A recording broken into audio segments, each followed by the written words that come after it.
kayaks, ha? No, how long is this stretch? This stretch.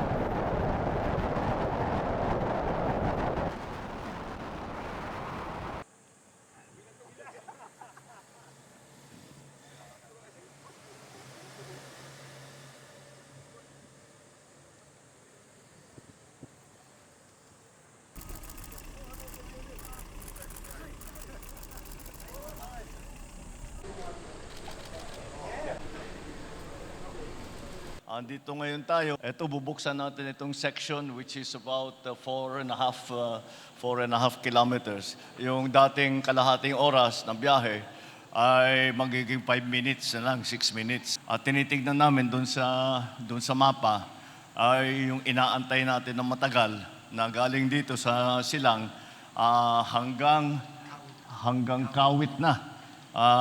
Yung dati, mga 2 oras, magiging kalahating oras, 45 minutes na lang.